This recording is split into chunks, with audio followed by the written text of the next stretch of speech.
The first rains of June inundate Belize. We'll show you how they created flash floods that blocked roads in Stan Creek and ripped up the coastal. We'll have answers from the Chief Met Officer about what's ahead for the rest of the week and the Minister of Infrastructure about what went wrong with the roads. And the World Cup is here. We'll show you how working Belizeans took a break to join the global celebration. Plus, the U.S. Embassy, Chargé d'Affaires, says Belize is winding down its Cuban Medical Brigade in Belize. Also, was Jenny Mira gaming the smart stream system with invoice to the Ministry of Defense? Jules Vasquez puts the hard questions to the current defense CEO. We've got details of these and other stories in our newscast for tonight, Thursday, June 11th, 2026. Good evening. With your news, I'm Indra Crank.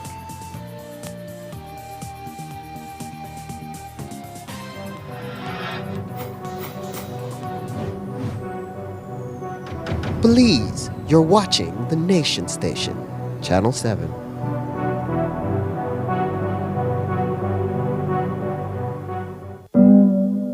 Trying to twist the truth, Tracy tells us how NHI is funded by this PUP government. Truth be told, it's now being funded from the Bolida proceeds and from the public purse. What she does not tell us is that if it was left to her, there would be no Bolida proceeds to finance NHI because she was the one who oversaw the renewal of the corrupt UDP's Brad Bolida contract. And the Gaming Control Board, Madam Speaker, came under my direct oversight.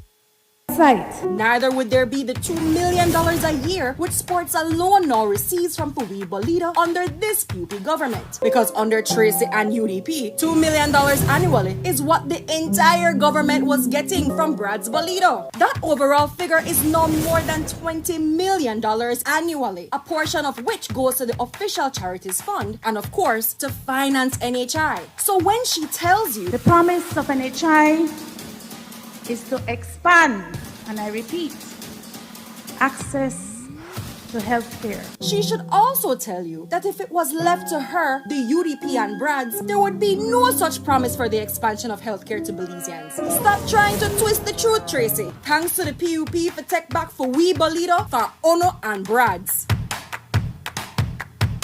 At Habet and Brothers Habet, celebrate your super handy dad with gifts he'll actually use and enjoy super savings all June.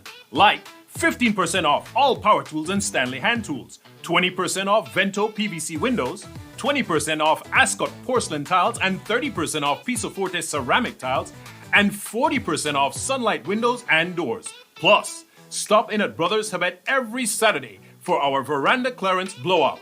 And for every $50 you spend, get a chance to win a power tool every Saturday. Visit Habet and Brothers Habet today and give Dad something worthy of his super handiness. Happy Father's Day to all super handy dads.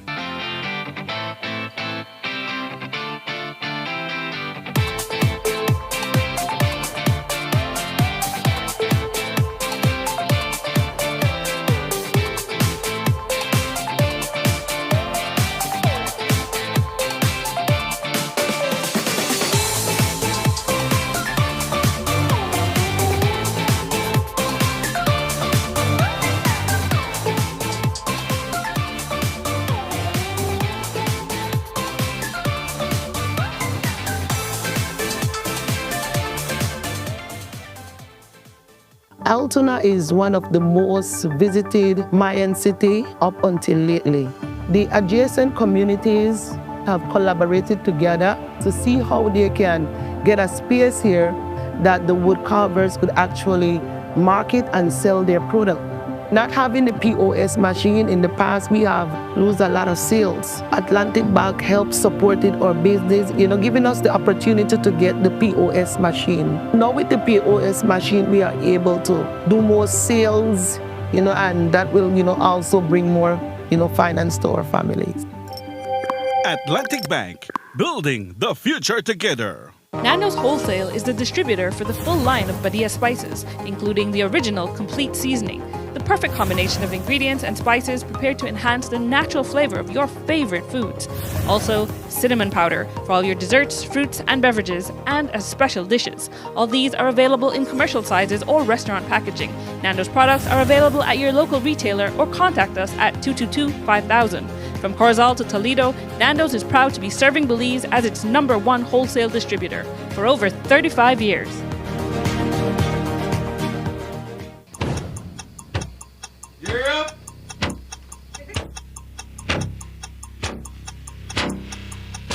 These charter mints aren't from We're an navigating airplane. along the coastline. This morning, the 2023 Good evening. Good evening, I'm Shirley Kelso. And here's what's ahead for you on 7 News Tonight. We've got details of these and other stories in our newscast for tonight. Good evening. With your news, I'm Linda Craft. Belize, you're watching the Nation Station, Channel 7.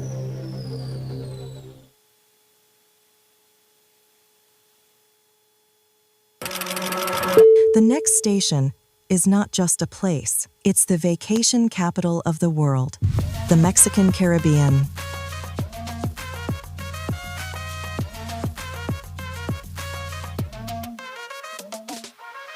Do you know why we are the capital of vacations? Because no other place on earth brings together so many ways to vacation in one single destination. From rest to adventure. From nature to culture. From luxury to freedom. Every vacation imaginable, except snow, and we plan to keep it that way.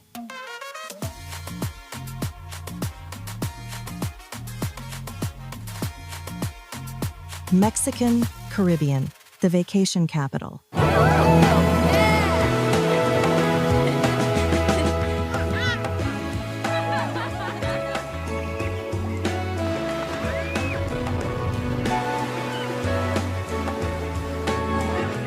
All your special moments deserve a special place.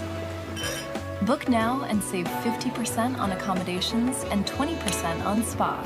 Only at Naya Resort and Spa.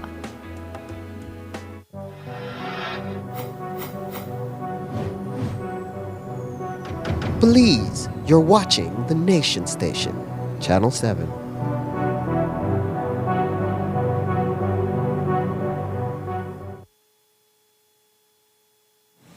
Submerged vehicles, sliding buses, and 36 miles of road closed for the day.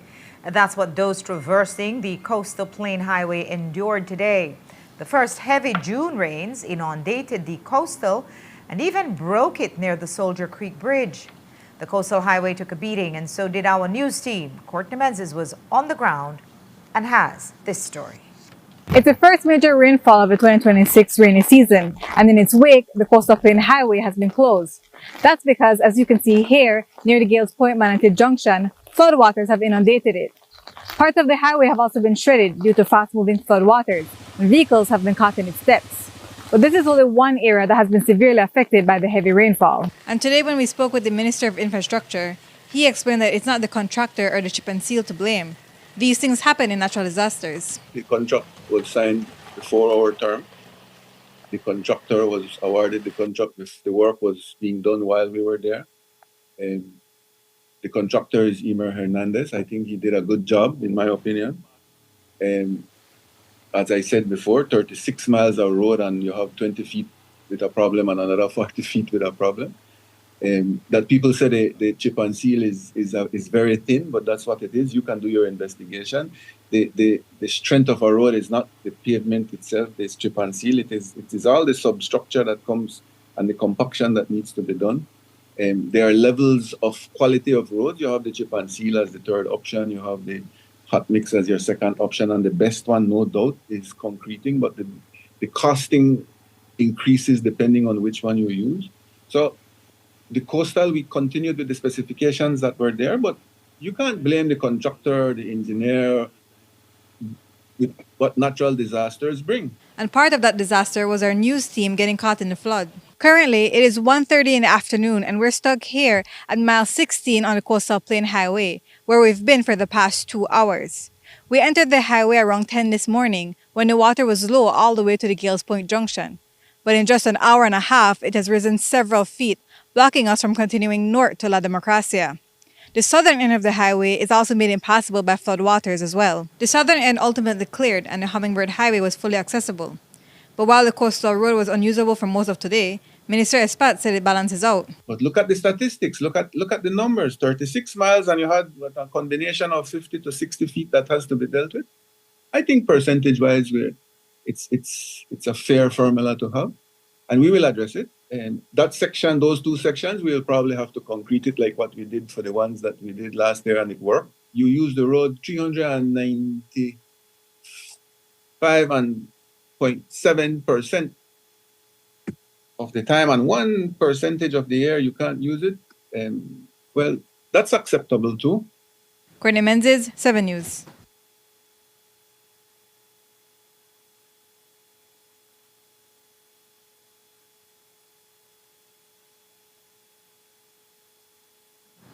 Up to news time, the coastal highway is still blocked by floodwaters that are slowly receding. And while the highways took a pounding, Belizeans in the northern and central areas of the country woke up to a heavy downpour. We spoke with the Chief Met this morning, who told us that the data they recorded for today's heavy rainfall has been the highest since the start of the rainy season. We saw a combination of factors that could have played out here. We have the former tropical storm Christina, which has now dissipated in the eastern Pacific Ocean. Combined with that, favorable upper level conditions and a tropical wave that was forecast to move over the area. So there was that indication that from midweek onward, we'd have seen an increase in rainfall across the country. So we issued an excessive rainfall watch starting from, I believe, Tuesday evening, alerting for the potential for heavy rainfall across the country. So in terms of the features, precisely what happened, we have a lot of moisture coming up from the Pacific associated with the remnants now of Christina, the tropical wave near the surface, and then we also have an upper level trough that favored a lot of convective or thunderstorm activity developing. Perfect ingredients for what has become a very wet Thursday morning, as most of you have seen. In terms of numbers, our automatic weather station network are reporting that the peak was at Middlesex. That's based on where we have stations. They recorded in excess of that would be 8 inches of rainfall. And that's from 6 p.m. yesterday evening until the present moment. So that's a lot of rainfall in about less than 24 hours. Another notable location is Kendall, which recorded about 7 inches of rainfall. And then La Democracia, we had about over 4 inches, between 4 and 5 inches. So certainly heavy rainfall from what we would consider the central and northern parts of the country. And if you have any big plans for the weekend, the current weather conditions are not expected to clear up or completely ease off until Sunday going into Monday, according to Chief Met Officer Gordon. Now looking at what's happening going forward, of course, many persons will have seen that the National Hurricane Center has indicated a small potential for that system that is over us now to develop as it enters the Bay of Campeche. That system, of course, moving to the west of us won't have an impact if it develops. Development is very, very small. We don't expect it to develop. There's a 10% chance, which is very low. Very strong upper level winds would tend to discourage or suppress any sort of development. But in either case, it would not be a threat for us in terms of a tropical cyclone. But as you have seen, and as we have said always, rainfall, it doesn't take a tropical storm or a tropical depression for you to get heavy rainfall. So that system will move away, but the upper level support will remain. And so we do expect In the immediate term, a decrease in rainfall during the afternoon. There'll be some breaks, but we do expect another downpour tonight again into tomorrow morning early. And the areas that will be most impacted again will be central Belize, the same areas that were affected this morning, but especially with a focus to the north. So people up north need to begin preparing because we expect that the conditions will be there for over up to 4 to 6 inches of rainfall within the next 24 hours, with potential for up to 8 inches over central areas, but again, with a heavy focus for the north. On Saturday morning, we see another increase, not as much as before, with about 2 to 4 inches in that general area. And then we just see some improvement going into Sunday and Monday. So there'll be a trending trend for a decrease after that period. Based off the images and videos we have received from the southern parts of the country, along the coastal highway and even in smaller communities, Chief Hydrologist Tennille Hendy is urging the public to exercise extreme caution when traveling through these flooded areas for those that can make it through on the highways. She shares with us what their data on flooding has looked like so far. We have some areas where there is visible reports or pictures, videos being shared, some collected by our office as it relates to flooding. I have to highlight that at the mile 17 post on the coastal highway, that's already impassable, so it's not advisable that you use the coastal road at this time. In the Hummingbird, there have been some cases of flooding, but we haven't been able to document those ourselves as yet. But we also would just say exercise extreme caution in these areas. In our flood forecast from yesterday, we showed the 12, 24, and 36-hour outlook in terms of flash flooding. And so it's aligning quite well with the areas that we had alerted yesterday to be on the lookout to monitor your environment.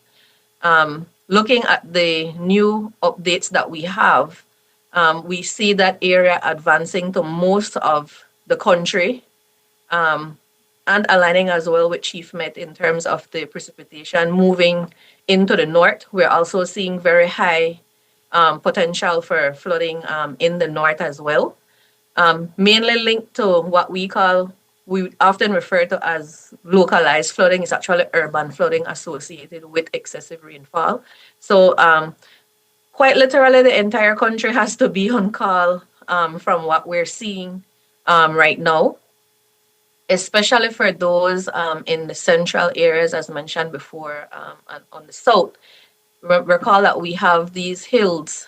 When the rainfall hit those features within the environment, they tend to travel rather quickly down the slope and then into the lower lying areas. So if you're off the eastern slopes of the Maya Mountains into the south, you definitely need to be on the lookout whenever there's an excessive rainfall notice or advisory for your area.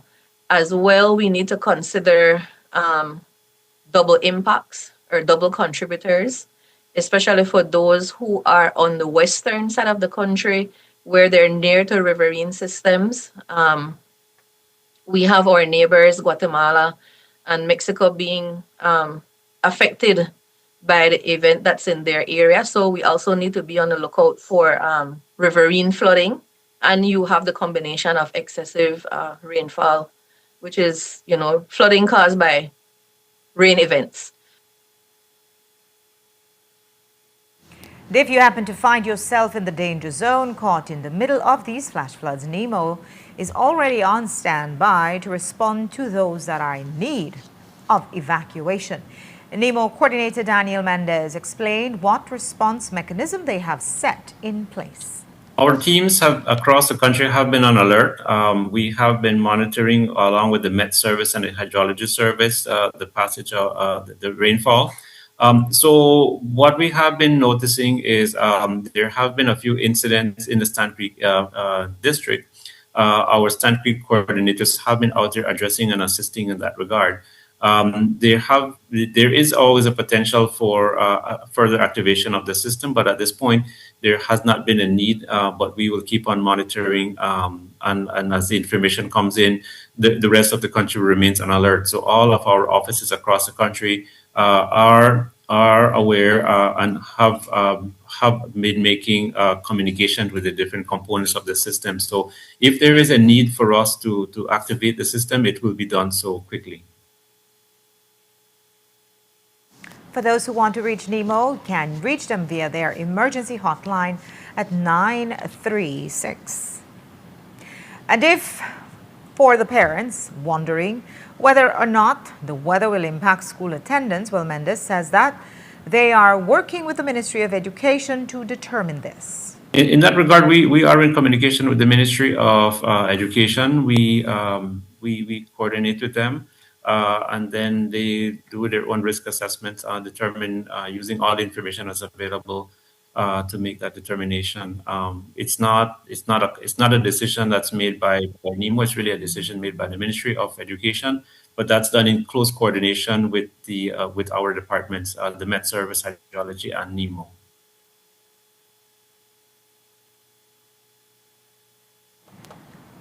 And a large part of the determination of whether schools will open, especially village schools, depends on how well the roads hold up. MIDH Minister Espat also discussed seeing flooding in unusual areas, such as Mile 7 on the Hummingbird. Espat says the increasing expansion of flood areas is due to deforestation. The coastal was the one that gave us problems earlier on, and it still has some problems, but now we're experiencing problems at Mile 7 on the Hummingbird, close to Shybel gas station. A bus just was washed off the road. We have sent in equipment. They are there already to be able to pull the bus back on the highway and to help residents to see if they can cross it in case it's an emergency. We've also closed that road temporarily. The engineer Tristan Usher is on site personally. He's the guy in charge of that zone. And so we're doing everything possible from our side to be able to help people. It's south, you're seeing it a lot. Why? Because of the mountainous terrain. And we are starting to deforest the mountains.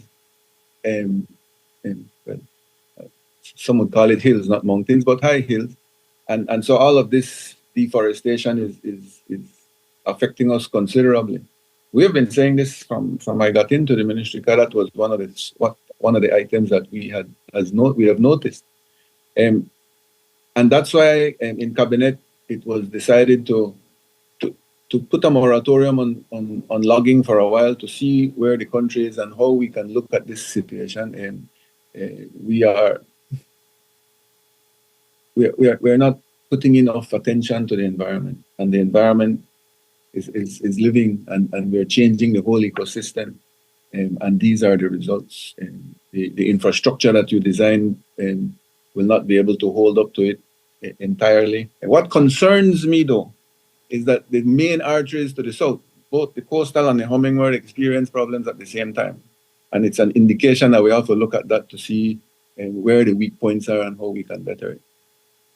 The entire south right now is the problem. The village per village, you will see the problem, because we have some of the problems on the main highway, which you have noticed, but a lot of the villages are not reporting. Some of the villages that are by the rivers that will rise, you will have flooding. Some of the wooden bridges that are still in those small communities will possibly have problems. We asked Minister Espat what and where are the vulnerabilities going forward. So right now it's the south. And then it will come closer to us in the west. If it happens in the north, then you have a different problem. There's no water flow. So everything will rise at the same time. At least here in the west and in the south, you have water flow, meaning you have flash floods, and then it will dissipate quite rapidly. But in the northern areas, that's a bit more scarier when it's not flowing as fast. So when you have flooding, it will remain for a longer period of time. Nobody's perfect in this scenario. We will look at this and we'll consult with our local engineers, we'll consult with our foreign engineers, and we will try to address the situation before it occurs as best as we can. But in general terms, it's a coordinated effort. MIDH can do as much as we can, but we need the help of the communities to maintain our drains properly clean, to stop throwing garbage, to clog up the culverts, to stop deforesting or minimize it as much as possible. So it's a coordinated effort.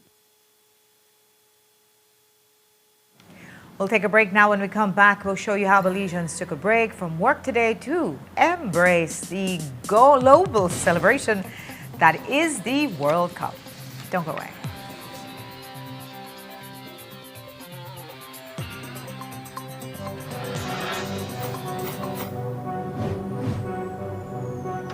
Belize, you're watching the Nation Station, Channel 7.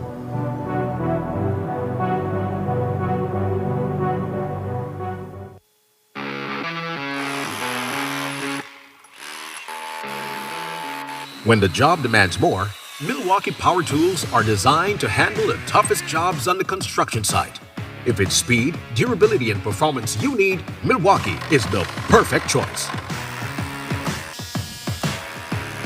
For unstoppable power at an unbeatable price, make it Milwaukee. Nothing but heavy duty. Available at Benny's. Quality and savings. If you're tired of the baking in your house with the only Kugo Wawa fan and finally realize that the time to get yourself a good, durable, reliable fan, contact Myers Panel website or social media. Myers going to hook you up with one of their 18-inch heavy-duty tripod fan where might could even change your life as they keep you cool in this hot Belizean weather. Yes man, because their 18-inch heavy-duty tripod fan from Myers not just could blow your lip back way, they might could blow away your mind if you say blow away the toxic konomono out of your life and the bad vibes out of your house. Order your 18-inch heavy-duty tripod fan from Myers website or on their social media, and Myers going to ship out your fan anywhere countrywide ASAP. Not believe me? Visit myerselectronics.bz right now to order your fan today.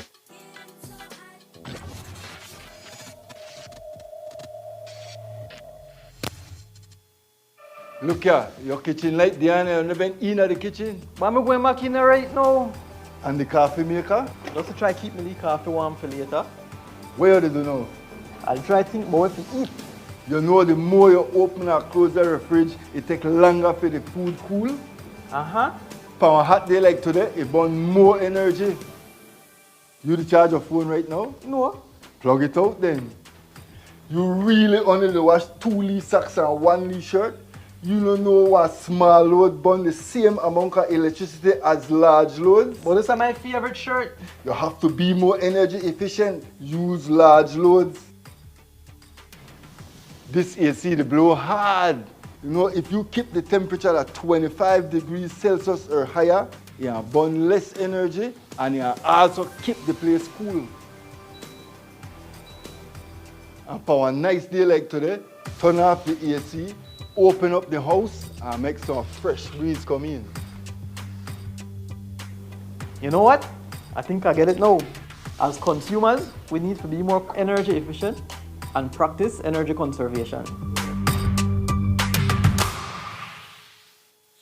Nokche Adventure Park came about from the birth of COVID. Everything was on pause for tourism. So we decided, let's do something different.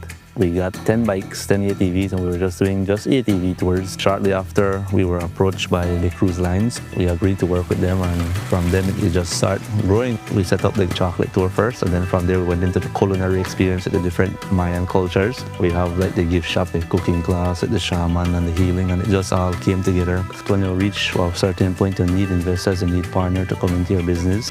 Atlantic Bank just make it easy. Even my 7-year-old could do it. Atlantic Bank, building the future together. Paperworks Entertainment and SJ Promotion presents the official Belizean Jamaican link-up. The Father's Day edition. It's an all-white day party on Sunday, June 21st at the Belize Airport Authority parking lot, 2 p.m. to 10 p.m. Featuring the international reggae dancehall singing sensation stage boss, Wayne Wonder.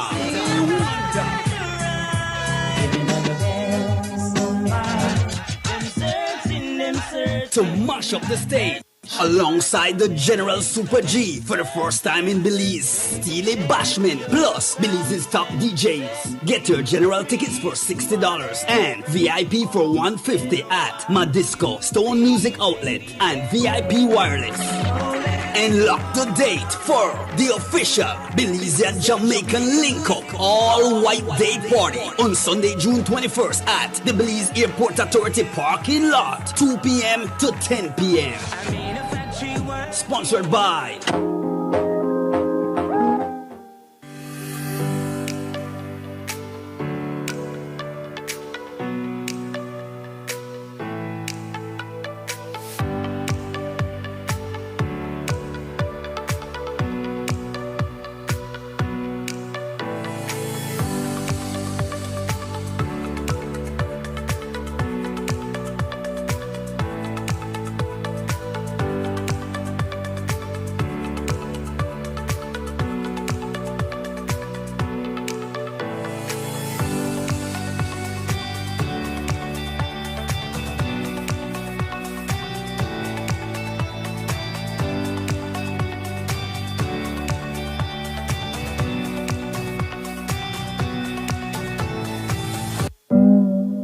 Trying to twist the truth, Tracy tells us how NHI is funded by this PUP government. Truth be told, it's now being funded from the Bolida proceeds and from the public purse. What she does not tell us is that if it was left to her, there would be no Bolida proceeds to finance NHI because she was the one who oversaw the renewal of the corrupt UDP's Brad Bolida contract. And the Gaming Control Board, Madam Speaker, came under my direct oversight. Neither would there be the $2 million a year which sports alone now receives from Puwi Bolida under this PUP government. Because under Tracy and UDP, $2 million annually is what the entire government was getting from Brad's Bolida. That overall figure is no more than $20 million annually, a portion of which goes to the official charities fund and of course to finance NHI. So when she tells you the promise of NHI is to expand,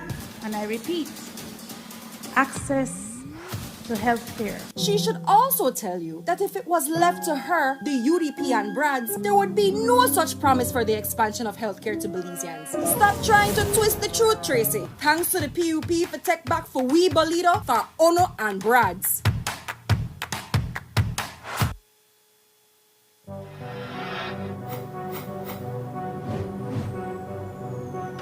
Belize, you're watching the Nation Station, Channel 7.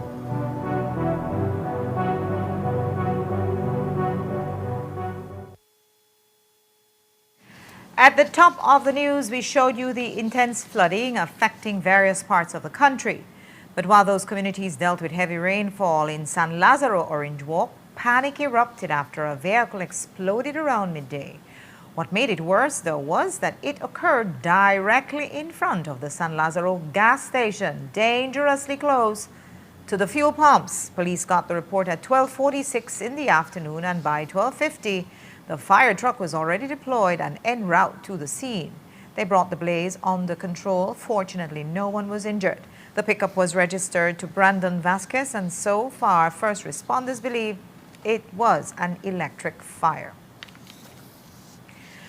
And in other news, today in Dangriga's High Court, a man was convicted of 4 counts of trafficking in persons. Jin Zhao Wu faces 2 counts of labor trafficking and 2 counts of trafficking for sexual exploitation. He was represented by Emerita Anderson while the DPP appeared for the Crown. Wu is now remanded to prison pending sentencing, which will occur on June 26th. In 2020, police arrested and charged Wu with 3 counts of trafficking in persons based on a 2019 complaint. The Chinese businessman of Calcutta village was being accused of compelling 3 women to prostitute. Tour operator and businessman Yanni Rosado is out on bail tonight after he was charged for disorderly conduct and insulting an on-duty police officer. The incident happened yesterday outside of the tourism village when Rosado claims one of his tour vehicles were being held back from leaving the terminal. Rosado then had a testy exchange with one of the BTB security personnel outside of the tourist village And that's when things reportedly escalated and police were called in. He was arraigned today before Senior Magistrate Manon Dennison and pleaded not guilty. Rosado told the magistrate that he never uttered any insulting words to the officer. Here's what he shared following his arraignment. What's the charge that you were heavy with? For insulting an officer. That's it? No, they mean, it put me 2 charges for insulting an officer and disorderly conduct. Okay. But apparently they called BTV and BTV reviewed the cameras and Hoyan charged me for disorderly conduct when I recovered. Okay. So they dropped that charge right immediately. Okay. But they want to give me the 48 and I'm telling you that's an office house. That place terrible. How are you going to plead this morning at your arraignment? Not guilty, baby. Guilty. I did nothing wrong. Okay. But the police... You didn't say those words? No. I tell the police, go do your job. That's how I tell the police, but they get upset. Any officer or anybody get the vexed when you tell you go do your job. And that, the video, BTV have the video. And I tell the officer, please call somebody, call your superiors, and have the van hold up for a famous decal. After 25, 28 years, working cruise tourism.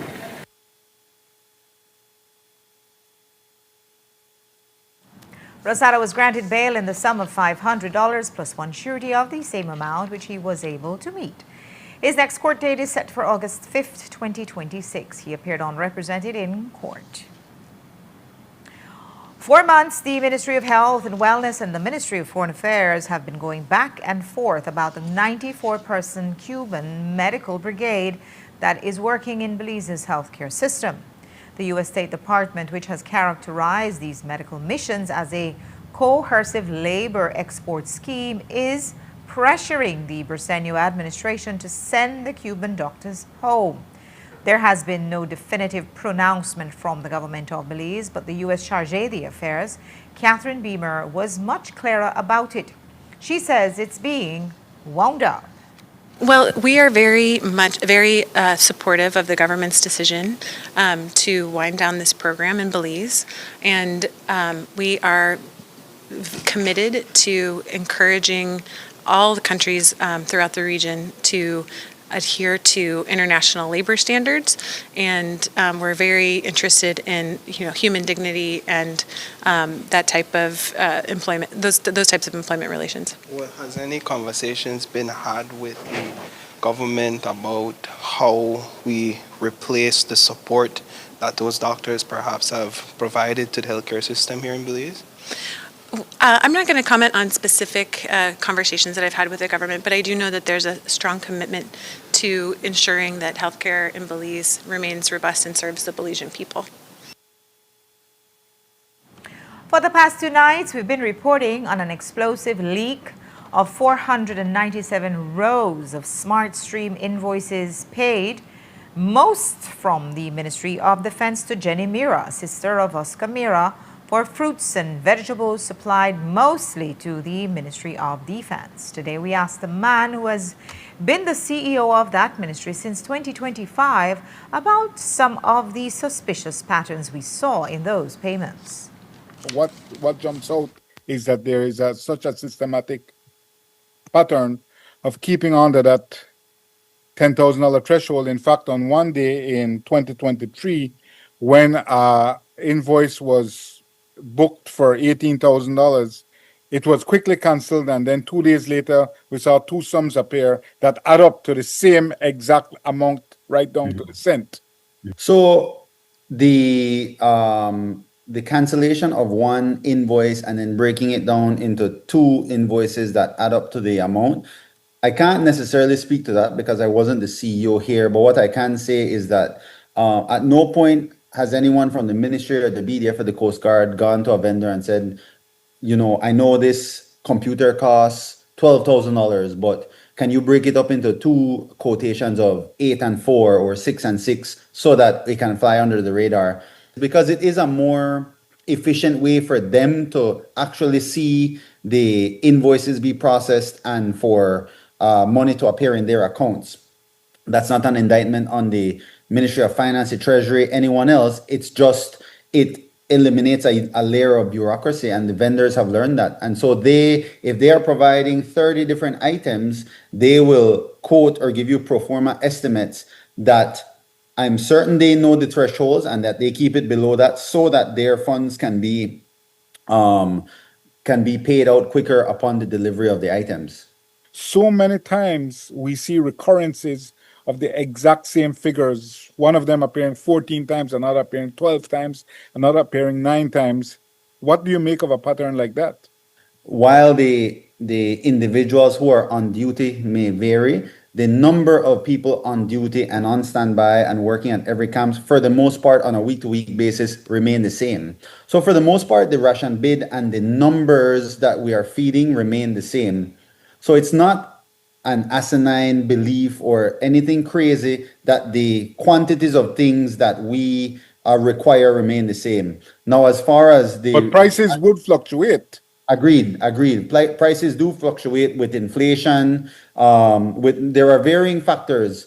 We require people to deliver these goods, so the price of fuel varies, and therefore the delivery costs do vary as well. But for the most part, all of these items are tendered items, and when you lock into a certain contract or a certain obligation to maintain a certain price, when you are doing your planning, you lock yourself, you plan accordingly. You plan according to any inflationary increases, any fluctuations, anything like that. Would you say what we have seen in the 497 entries we have reviewed, the 47 screenshots, would you say that those transactions appeared to you to be on the level? On the level of? That they appear to be legitimate, not fraudulent transactions for goods fairly purchased and received by the Ministry of Defense. So I can say that from March 18, 2025 to now, there have not been any, especially not from Mira's Fresh Fruits and Vegetables, anything that was quoted or paid for that was not received. And I likewise have not seen any pattern or any practice or any behavior from that vendor to indicate that she might have done that in the past. I don't put my hand on the block for anybody, but I can pretty confidently say that whatever was quoted for, whatever the invoice had on the itemized invoice, was in fact delivered. Okay, is Mira still a supplier for the Ministry of Defense and the Belize Coast Guard? So she's still in the system from time to time if we would need some emergency items or items that other suppliers don't have. She would still be called upon. But the main supplier, because we did go through the open tendering process as per the Finance and Audit Reform Act, and she came in second in that process, not first. So actually there's another supplier that's supplying I would say the majority of vegetables currently. Do you think it's appropriate that the minister's sister at the time, the Minister of State's sister, would be one of the major suppliers for the Army and the Coast Guard? And did she get the privilege to do so by a fair, competitive bidding process? So during my time as CEO, everything was above board. There was a fair, competitive, and open bidding process where all of the vendors were they were vetted, and there was a evaluation criteria for all the vendors of all the items. I can definitely see and understand why there is the perception of nepotism. I can definitely understand that. She is, after all, the sister of the minister. And that would be a very credible allegation had she just become a vegetable supplier in 2020. But they have been supplying, well, they've had a vegetable shop for decades. I do understand the perception of nepotism, but they haven't just become one of the bigger vegetable suppliers, certainly in Belmopan, but across the country. We'll have part 2 of that interview tomorrow when we ask Usher about some telling trickery in how invoice numbers were entered, notably based on our reporting. The Public Service Union has put a Freedom of Information request into the Accountant General, the Auditor General, and the Contractor General, quote, to raise grave concerns regarding a widespread, a deeply troubling practice within the government of Belize involving the deliberate splitting, structuring, that is, of payments to evade proper financial oversight and approval. More on that tomorrow. As we have been reporting, Belize still does not have an ombudsman. The last ombudsman, Major Gilbert Suazo's contract was not renewed in December. He is now taking legal action against the government for paying him $100,000 a year, less than they were legally obligated to, and for the politically curious circumstances surrounding his termination. The lawsuit falls before Attorney General Anthony Sylvester, who gave us his thoughts. No, so the Office of the Ombudsman is independent of government. So it makes requests for whatever expenditure, whether it be for additional staff and whatever needs. And so a request for an independent counsel that would be made through the clerk's office, because the Ombudsman is the parliamentary officer. So what should happen is that request should be made through the clerk of the National Assembly's office, and in turn that would be transmitted to the financial secretary. But as I had explained, I see no difficulty, no reason or no issue why the office should not have independent counsel. The Ombudsman in his decision against you was acting in the interest of a citizen who was pressing on the public's right to know how the public funds are being spent. Being that he is no longer there, who will now stand for the citizens' rights to know how public funds are being spent? So, as explained by the Honorable Prime Minister, the office still exists. You still have all the different officers of the office, and those functions still can be addressed. And so there is really, and first let me say this, the delay, which is regrettable in terms of the appointment of the Ombudsman, it is not something that certainly we wanted. It's as a result of the process that now follows incorporating a National Human Rights Institute in the Office of the Ombudsman. So, as you well know, the Office of the Ombudsman already has a large number of functions in addressing citizens' complaints with respect to maladministration and so on and so forth. The proposed creation and establishment of a National Human Rights Institute is one which would further extend the functions and responsibilities of the Ombudsman Office. That includes, for instance, promoting and addressing human rights issues, as well as providing as well issues relating to the education and advocacy of human rights. Now, the question will be, how is this to be done?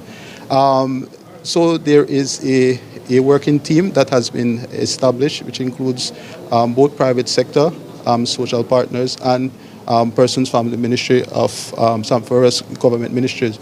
My understanding is that they meet Monday to continue that process in terms of trying to formalize how do we do this. Because what will necessarily follow from this is that the qualification of the Ombudsman may need to change. So these are things which regrettably and unfortunately have delayed the process. But what I can say is that we're moving as fast and as quickly as possible.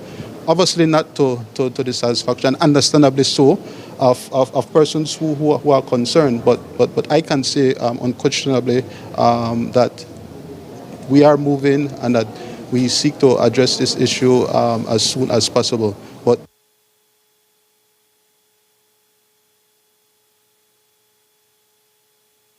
we also asked the AG about the Court of Appeal ruling ordering it to pay Halakte for using communal lands to build a major highway. The government of Belize has been ordered by both the High Court and the Court of Appeal to pay over $6 million to the village for unauthorized seizure and destruction of communal lands to build the highway. Government plans to appeal to the CCJ, and the AG also commented on this. So the concern of the government is this, and as I explained, you will see why this is very necessary for us to at least have and know if this will be the case moving forward, that would be the state of the law. So there are aspects of, and it's assessment of compensation for land using a metric which is not used when determining and when assessing compensation for other land, for private land.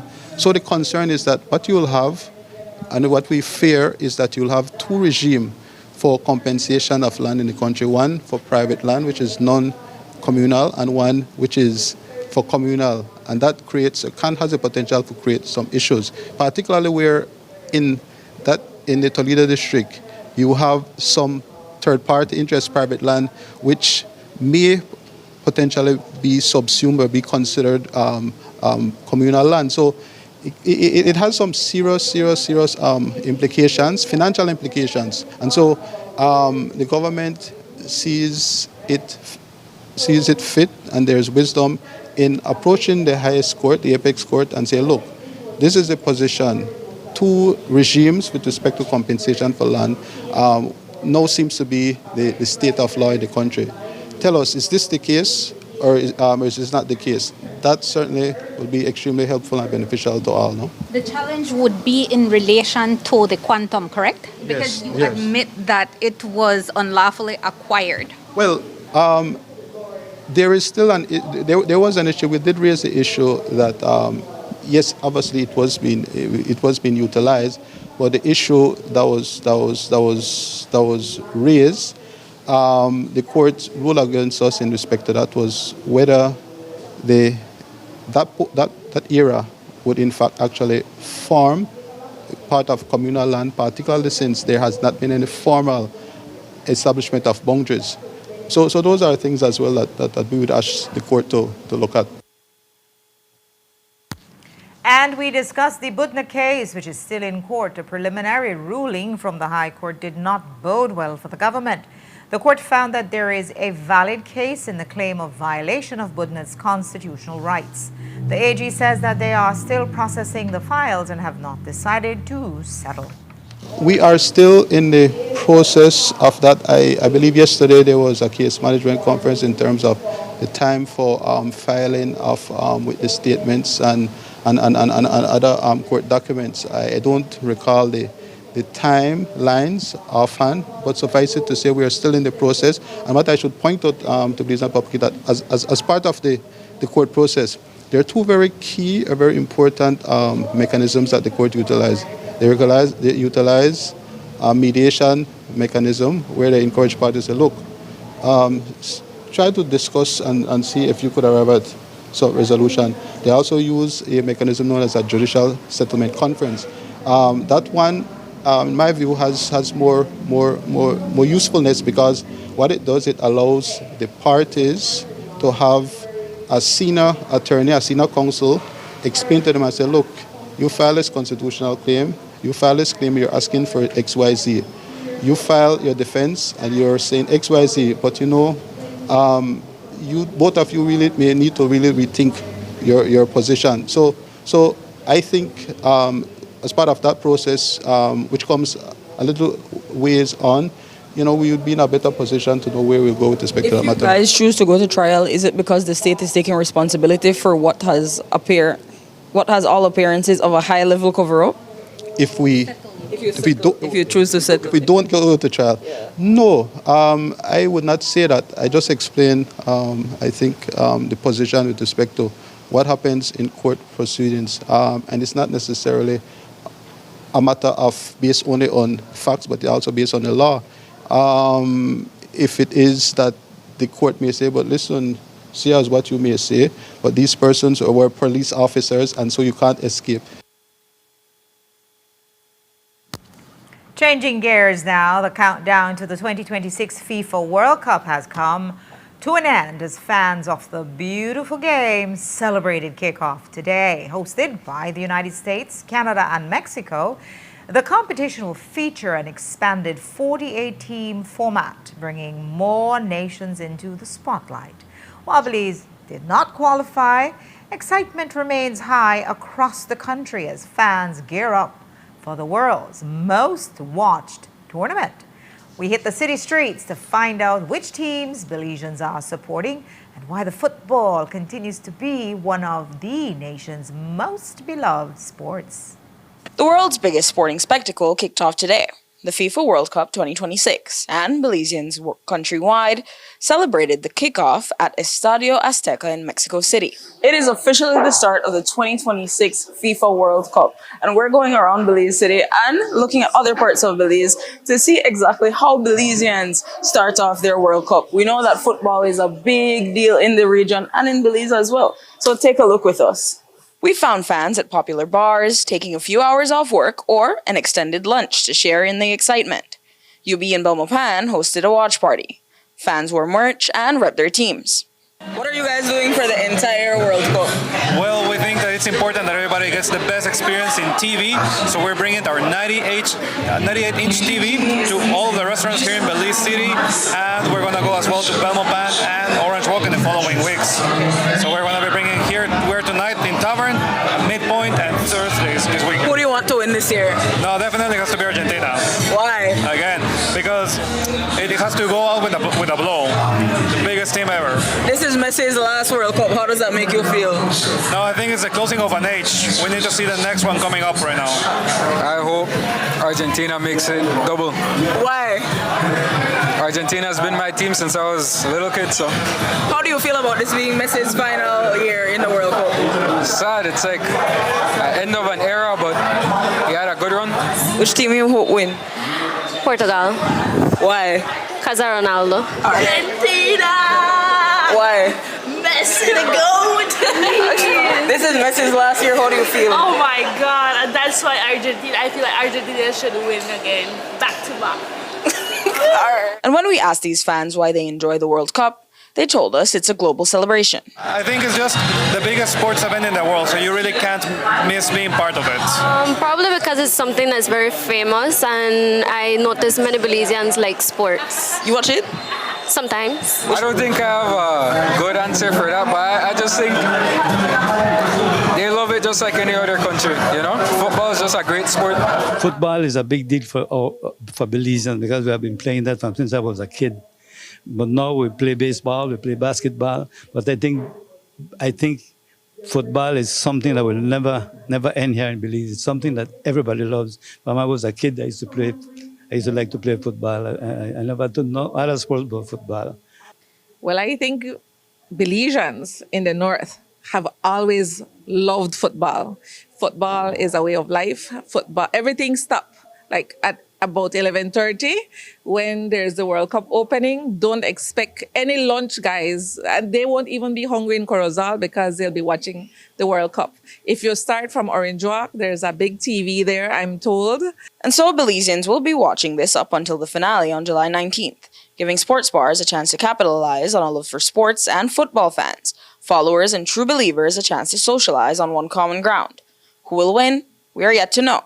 Jillies Roberts, 7 News. We'll take a break now. When we come back, City Councillor Alan Pollard makes it official as he launches his candidacy to be PUP's candidate for mayor, while his PUP opponent shows he has the council's support. Don't go away.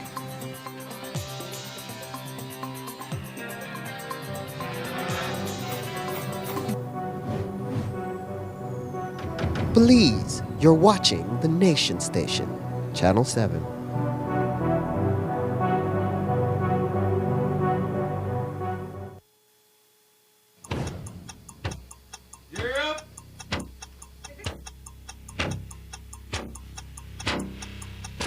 These charter remains aren't We're navigating along the coastline. This morning, the 2023 in the... Good evening. Good evening. I'm Shirley Kelso, and here's what's ahead for you on 7 News Tonight. We've got details of these and other stories in our newscast for tonight. Good evening. With your news, I'm Linda Craft. Belize, you're watching the Nation Station, Channel 7.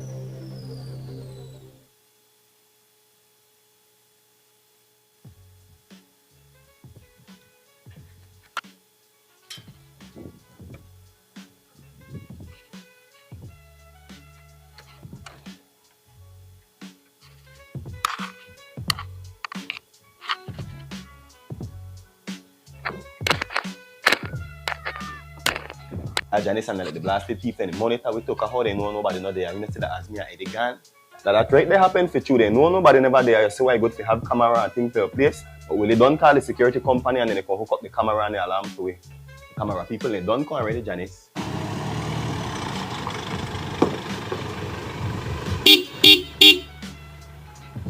Champion Security don't reach out for you. Good day, ma'am. Champion Security. We're here to install the camera and the alarm system. Come in, young man.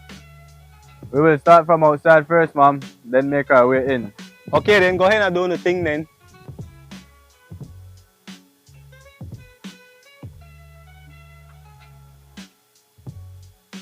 Why? Mother heck, mama, I get camera up in your house. Mr. Me know if you do that, you know, me to help you know.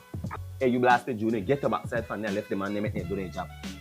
Alright then, ma'am. We're finished with the cameras outside. We're here to install the recorder and bring it up on your phone. What, me never know you could go up on your phone too? Yes, ma'am. It can be viewed on your phone, tablet, laptop, TV, and also remotely anywhere you are via Wi-Fi. I could make them put it on my phone too. Ma'am, this is the keypad to arm and disarm the alarm system. Okay, ma'am. We're all set now. Protected by Champion Security, where your safety is our business.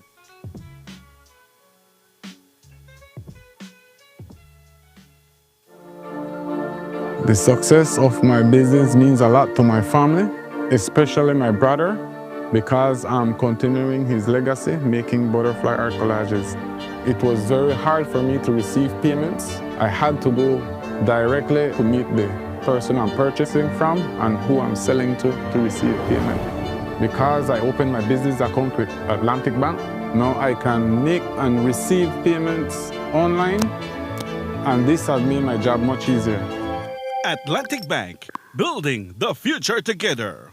Wake up to positivity and inspiration. It's a fresh and diverse twist on your mornings. Tune in to Sun Up on 7 every weekday morning at 6:30 a.m. right here on your nation station, Channel 7. It's the morning show you don't want to miss.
didn't know to do.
Belize, you're watching the Nation Station, Channel 7.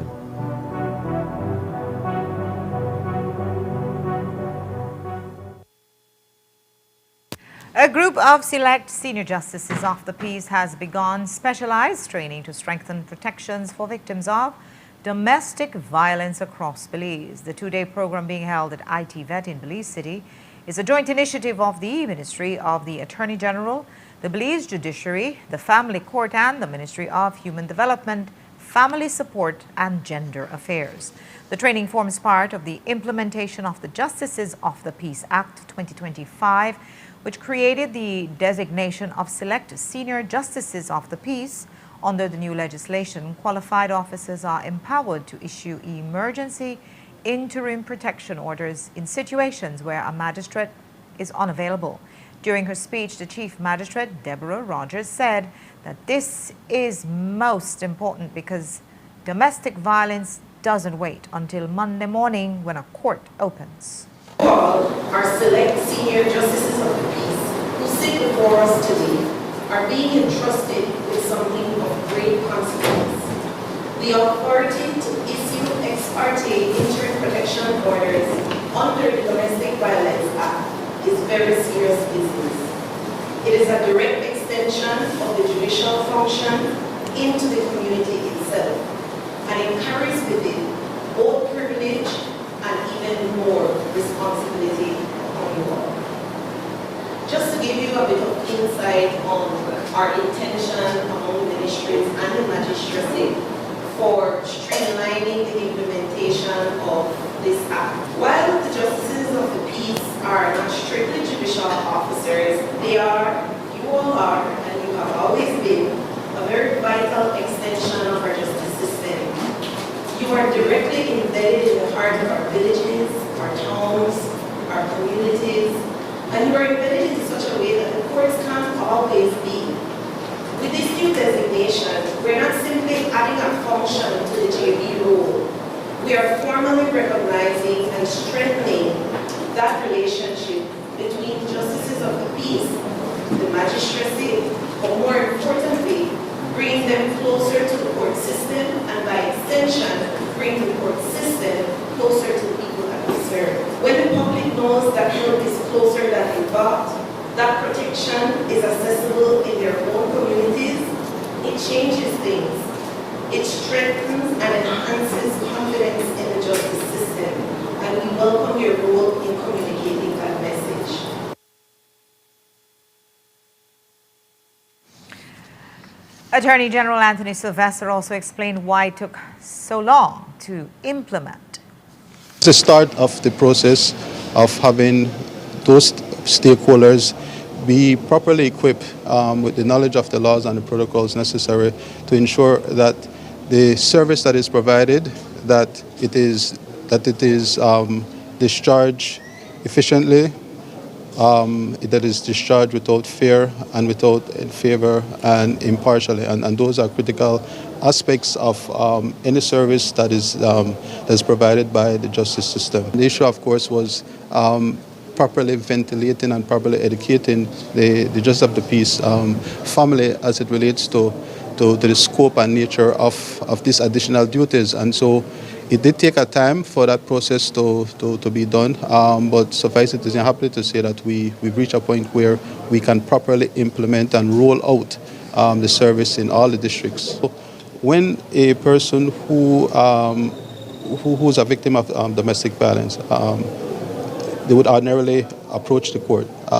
So when the court is not sitting or on weekends or on long holiday, what this mechanism now allows is for that person to attend at the police station. So as was explained, there will be trainings, subsequent training with the police department, and there are 40 or so officers who have been identified.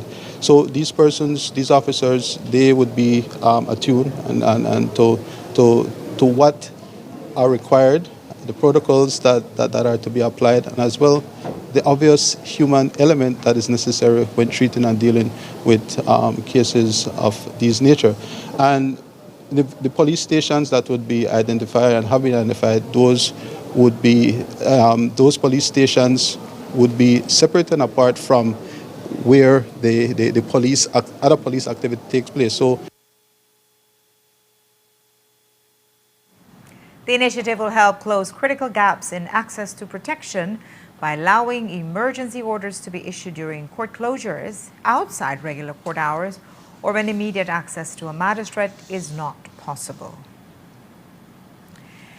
We've been talking about it for weeks, and now it's official. The PUP has two mayoral aspirants, Alan Pollard and Delude Miller. Both men announced today that they will seek the party's support to be nominated as the PUP's mayoral candidate for the 2027 municipal elections. Pollard launched with a flashy ad celebrating his deep Belize City roots, while Miller posted a photo with 7 supporting councillors. Pollard has been an elected councillor for 8 years, while Miller has served for 2 years. Both men have support within the higher ranks of the PUP, and both are considered prime candidates. Applications end on June 19th, but no date has been announced for a convention.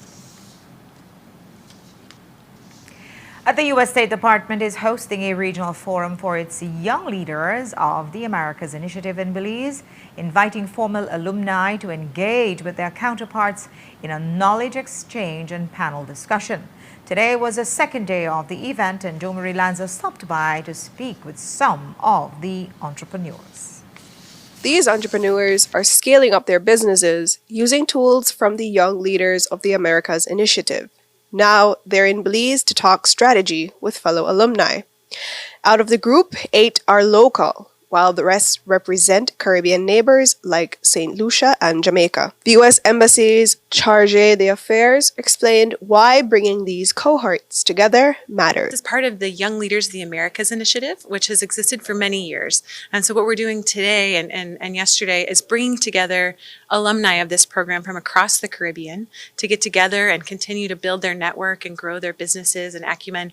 They're here to share experiences and see kind of what they learned in the United States during their exchange program and how they're applying that to their lives and their businesses in their home communities, and seeing sort of what's working, what's not working, how they can continue to grow.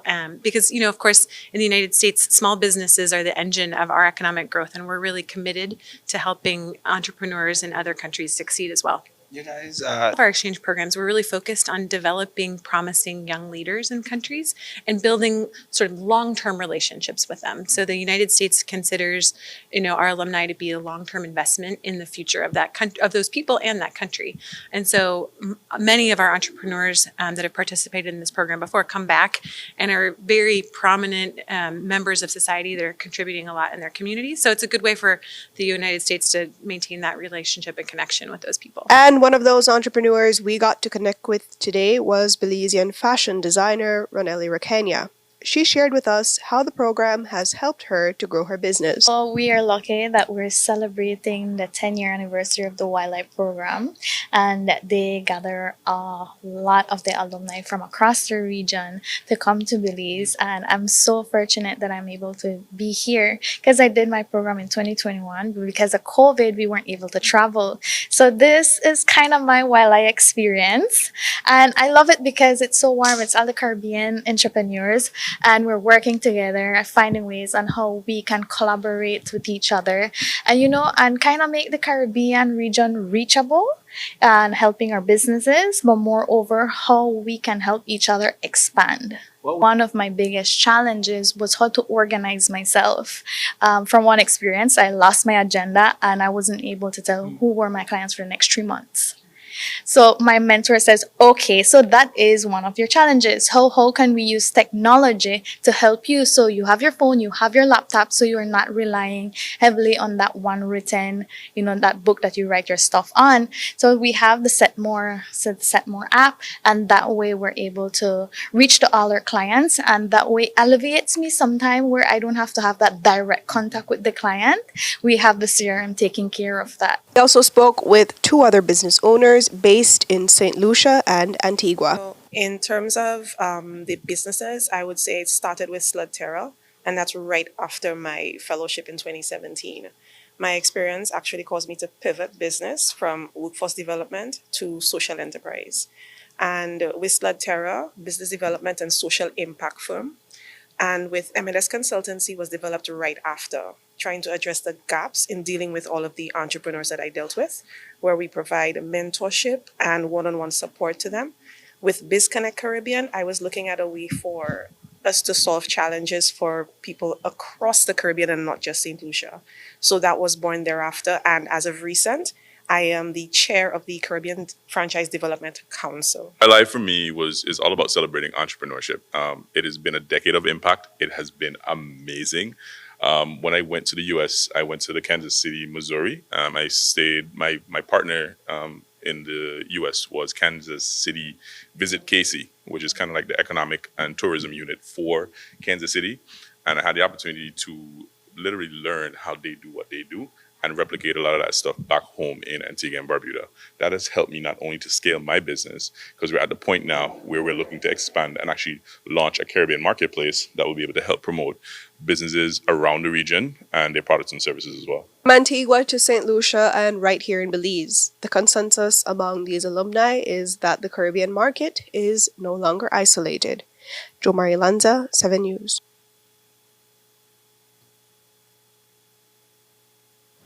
And that's all we have for you for our newscast tonight. Thanks for watching. With your news, I'm Minder Craig. Remember, you can find a full transcript of the news at 7newsbelize.com and see the streaming video on our Facebook page. Have a great evening. Join Miriam Abdul-Kawi here tomorrow, and I'll be seeing you back on Monday. So, until then, have a great one.